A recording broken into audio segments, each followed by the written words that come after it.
한번 상상해 보세요. 어떤 왕이 자기 인생 최고의 순간, 승리의 퍼레이드를 하고 있습니다. 길가에는 수많은 군중이 환호하고 찬양을 외치고 있죠. 그런데 말이죠. 이 왕은 활짝 웃는 대신에 눈물을 펑펑 쏟고 맙니다. 아니, 대체 이게 어떻게 된 일일까요? 모두가 기뻐하는 그 순간 왕은 왜 울어야만 했을까요? 이 역설적인 장면 속에 숨겨진 진짜 이야기를 지금부터 하나씩 파헤쳐 보겠습니다. 자, 배경은 이렇습니다. 시간은 서기 30년경, 장소는 유월절을 앞둔 예루살렘. 당시에 이 도시는 로마의 압제로부터 우리를 구해줄 강력한 해방자, 구원자를 애타게 기다리는 열망으로 그야말로 들끓고 있었어요. 사람들은 당연히 군사적인 힘으로 로마를 무찌를 영광의 왕을 기대했죠.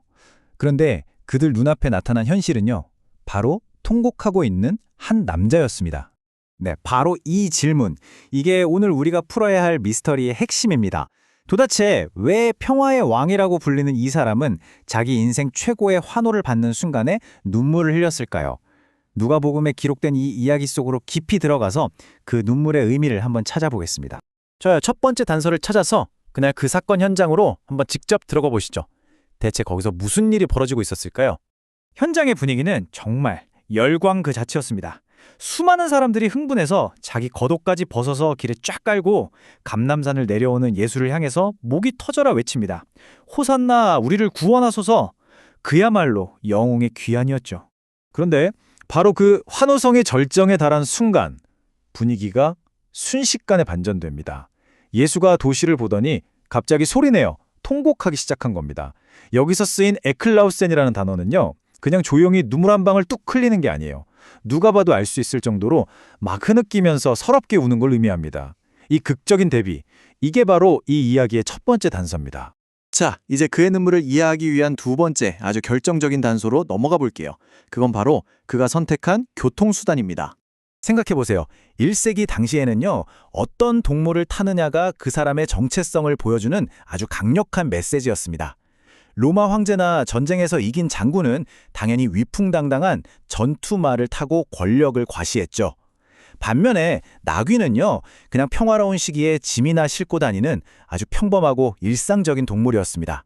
그리고 이 나귀라는 선택, 이게 그냥 우연히 아무거나 골라 탄 게 아니라는 겁니다. 이건 무려 500년 전에 스가랴라는 선지자가 예언했던 바로 그 장면, 즉 전쟁의 왕이 아니라 평화의 왕이 올 거라는 그 예언을 의도적으로 성취한 행동이었어요. 바로 여기서 정말 근본적인 오해가 생겨난 겁니다. 군중은 분명 왕이 오셨다고 환호했지만 그들의 머릿속에 그렸던 왕은 사실 전투말을 탄 위대한 장군의 모습이었던 거죠. 그러니까 같은 인물을 보면서도 서로 완전히 다른 그림을 그리고 있었던 겁니다. 자, 그럼 다음 단서로 넘어가 보겠습니다. 도대체 왜 사람들은 그가 가져다 주려는 진짜 평화의 본질을 놓쳐버렸던 걸까요?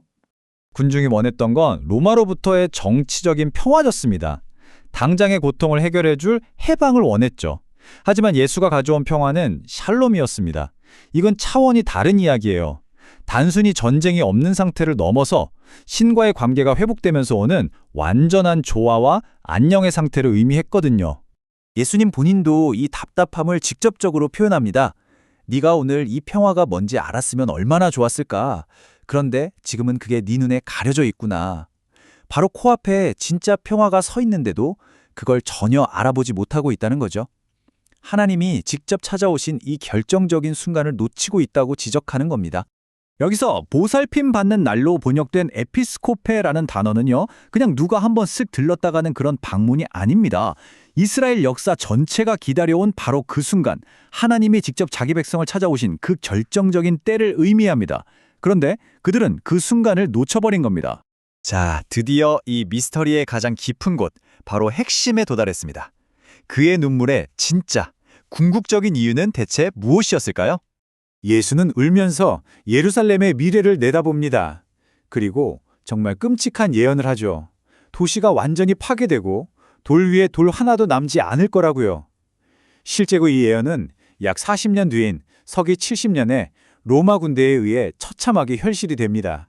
그런데 여기서 가장 중요한 사실은요, 이 무서운 예언이 차가운 심판관의 협박이 아니라는 겁니다. 이 말을 하는 예수가 지금 울고 있다는 걸 잊으면 안 돼요. 이건 분노의 선언이 아니라 거절당한 사랑의 탄식에 가깝습니다. 그의 눈물은 그 거절이 결국 불러올 비극적인 미래에 대한 아픔이었던 거죠. 사실 성경 전체를 관통하는 하나님의 가장 큰 열망이 하나 있습니다.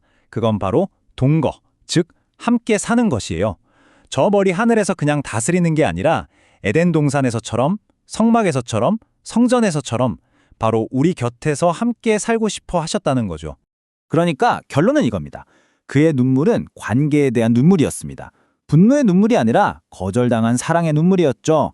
그는 그 도시의 왕이 되기 위해 온 동시에 그 도시의 주민이 되어 함께 살고 싶어서 왔지만 도시는 그에게 문을 닫아버린 겁니다.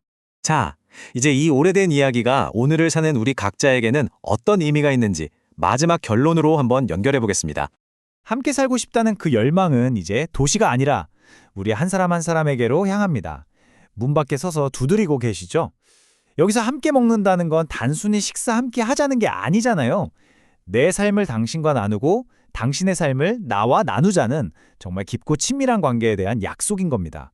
이 이야기는 우리에게 마지막 질문을 던집니다. 혹시 우리도 예루살렘 사람들처럼 뭔가 거창하고 극적인 해결책만이 평화라고 생각하면서 정작 내 삶의 문을 조용히 두드리고 있는 진짜 평화의 목소리를 놓치고 있는 건 아닐까요? 한 번쯤 생각해 볼 문제입니다.